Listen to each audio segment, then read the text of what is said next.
Hey, this is Steve Caballero. Welcome to a new episode of Hoarders. No, just kidding. We're just here at my house, and I'm just going to go through some of the things I collect, like 60s skateboards and other few knickknacks. I'd say at this point around 93 old vintage skateboards from 1960s, which have either steel wheels, clay, or rubber, because urethane wheels didn't come out till 1970s.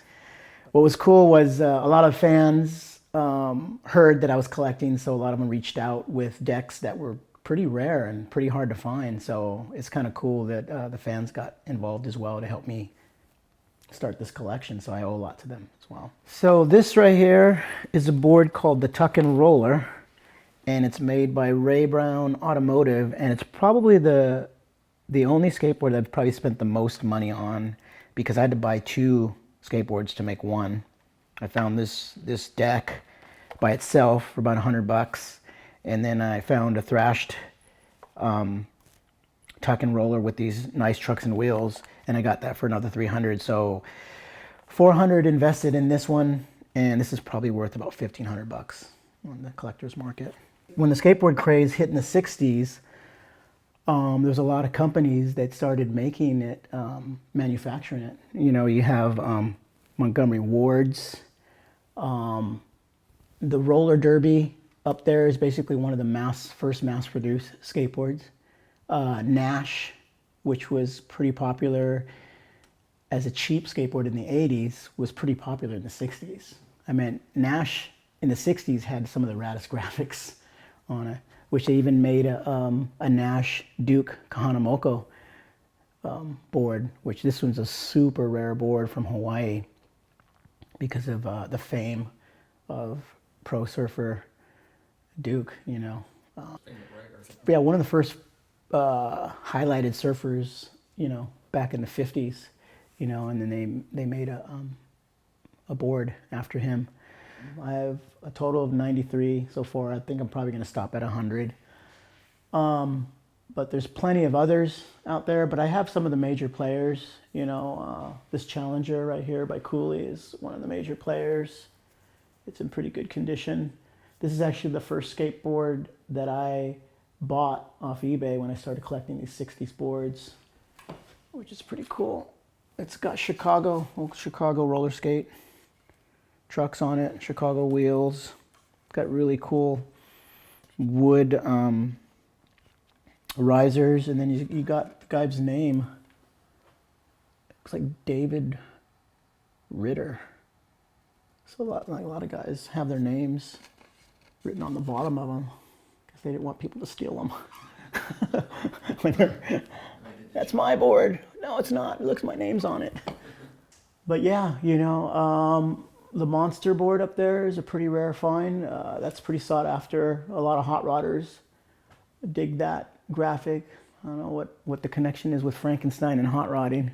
Yep, maybe the Munsters. Yeah. The hot rod car. Yeah. You know, we got a couple unique boards here made, I guess they tried different materials. They went from wood to aluminum. So this is all aluminum. The first board came out with steel wheels.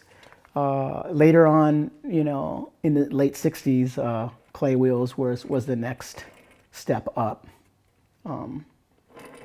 And all of these boards have ball bearings that can fall out if your wheels got loose. None of these have precision bearings, which were sealed.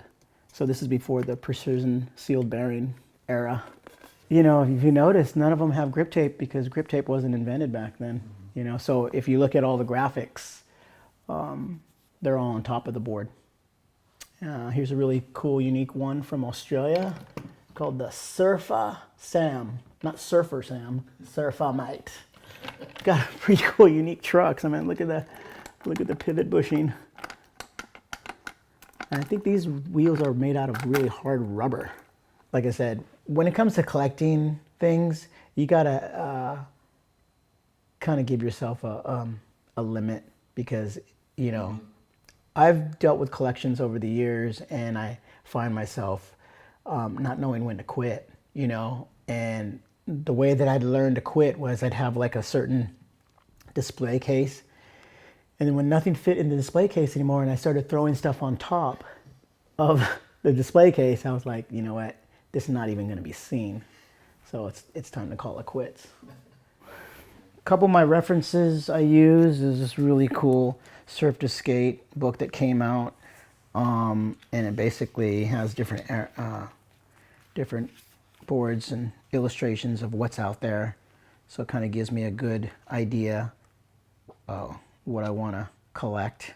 You know, I have this other book that came out by Ryan Knoll, which this one's kind of cool because it's got prices in it. So I kind of base on what I spend on some of the prices. So this is kind of one of the only collector 60s collector books that actually gives you a price range of what these things are worth. And then, you know, I've always had Sean Cliver's disposable Bible book. There he signed a copy for me. Drew a little Ray Barbie graphic. But I mean, I would just go through this book and I would like just bypass the 60s, you know, just kind of whatever, you know, and go through like whatever with the 70s and then just kind of check out all the 80s decks, you know, what was out there. But when I started collecting, I picked up this book again and I just like, that's all. I mean, I don't even make it past the 60s anymore. I just kind of concentrate on, you know, what's out there.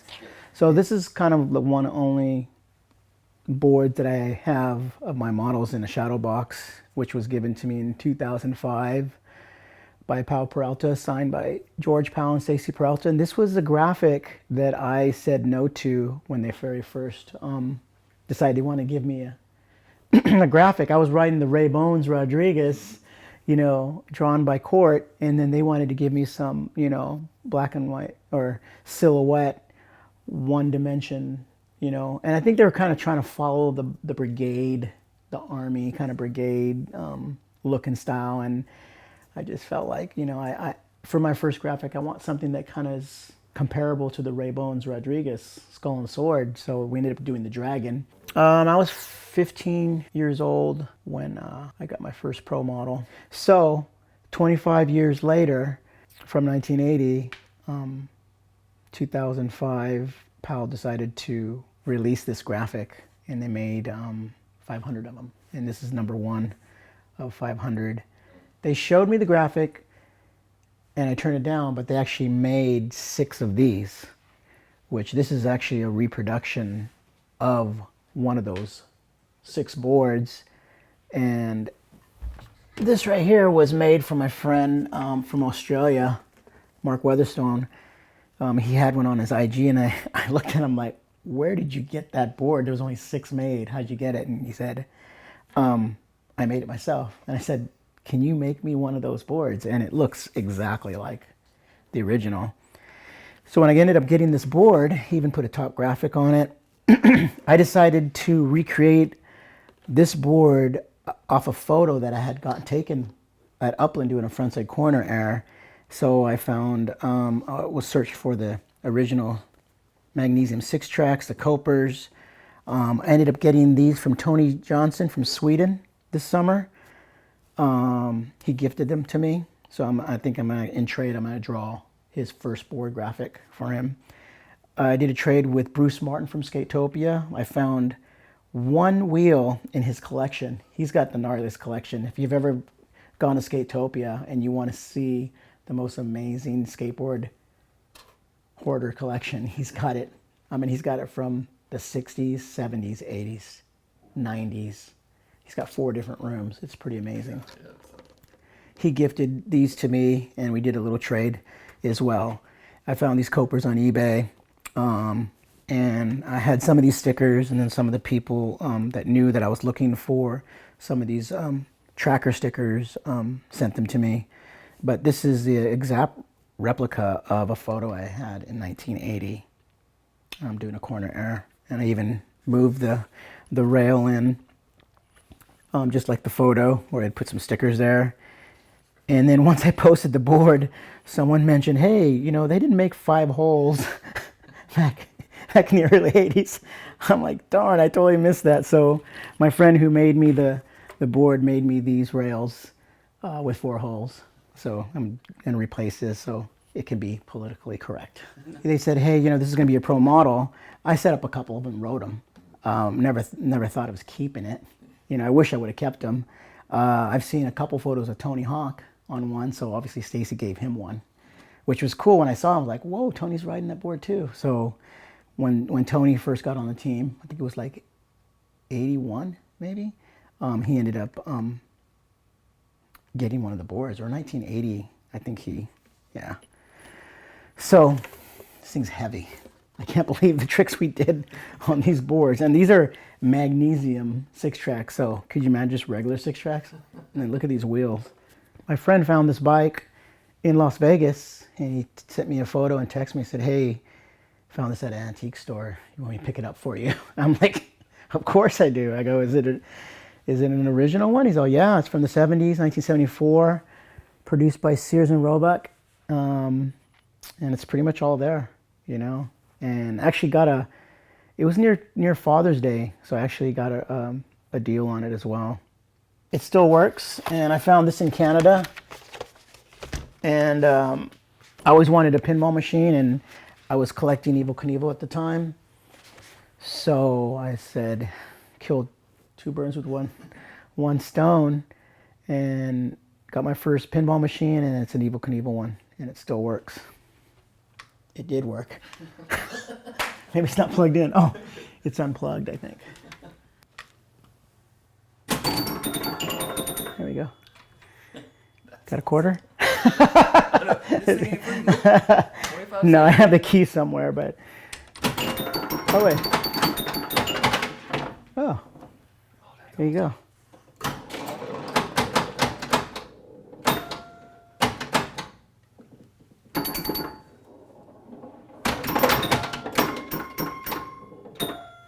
So that kind of leads me into my first video game. Classic.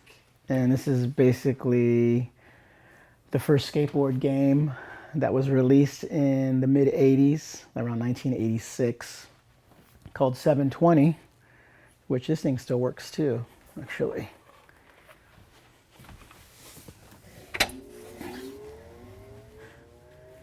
Spent countless hours when I first got this. And the way that I got this machine was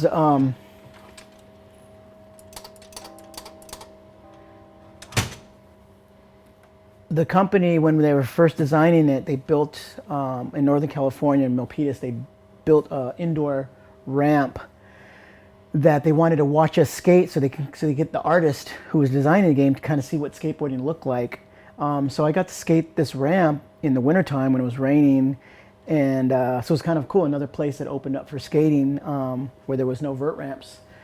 And so, you know, after the game was finished, they wanted to use me as a personality to help promote the game. And hey, we're gonna do an ad for Thrasher magazine. Can we just have you standing by the game taking a picture? I'm like, yeah, for sure. And they're like, well, what do you want for it? I'm like, how about a game? And they're like, sure. So I ended up getting the game. I never got really good at it, but it was fun to play. But yeah, this is basically the first arcade skateboard game. Let me see, I'll go to the half pipe.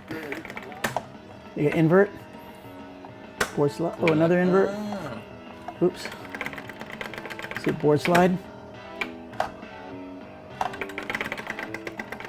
So I collect artwork as well.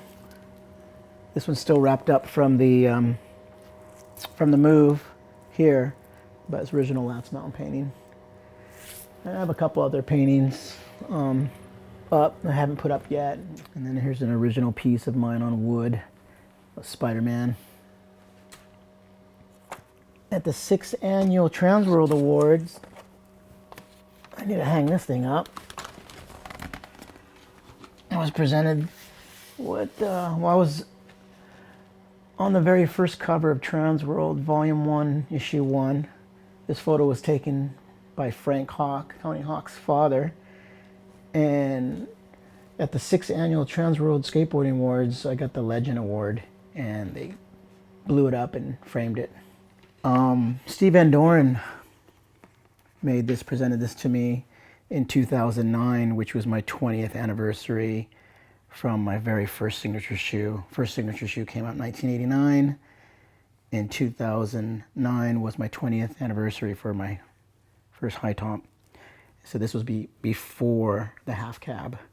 As you can see, it's a full top, but it's kind of cool. I always wanted a bronze shoe, and it was cool. He bronzed an original pair, which was pretty awesome. This was my team shirt. You can see Steve. Campbell Skate Park was the first team I got sponsored by before I even met Stacy Peralta. This was back in 1978, and this was my team shirt, Campbell Skate Park.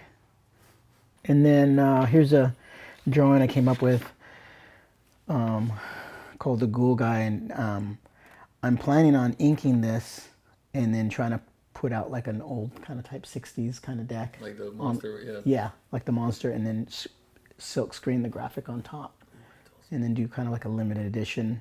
My Lance Mountain table, these are pretty desirable. Bought this one off Lance Mountain, but Lance makes this whole thing.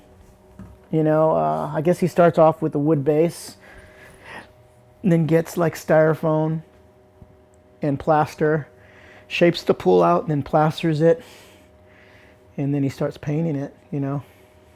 And I just love like the detail that Lance puts into each pool. He made this one in 2006 called Dust Bowl 2. So, I mean, he's been building them for 10 years. So they just got even gnarlier, you know. But it looks like a real pool. And in some of the ones he's done recently, he shot photos of, I thought it was the real pool. Really? You know, and I'm like, oh shoot, he shot it outside. Oh yeah. You know, with trees and stuff in the background. You're like, whoa, Oh, that yeah, looks yeah. like a real pool. You know, so this is one of his first ones. And I saw it in his garage, and I said it didn't even have the top glass to it. And I'm like, hey, what's up with this this pool? He's all, well, you know, a customer commissioned me, and then he backed out. I said, I'll buy it from you. He's all, well, I don't have the top glass yet. And he's I'll buy it from you anyways. I'll just get the glass later. So I ended up buying it, and then he made that little plaque for me. He did. He did give me a deal, actually. So thank you, Lance.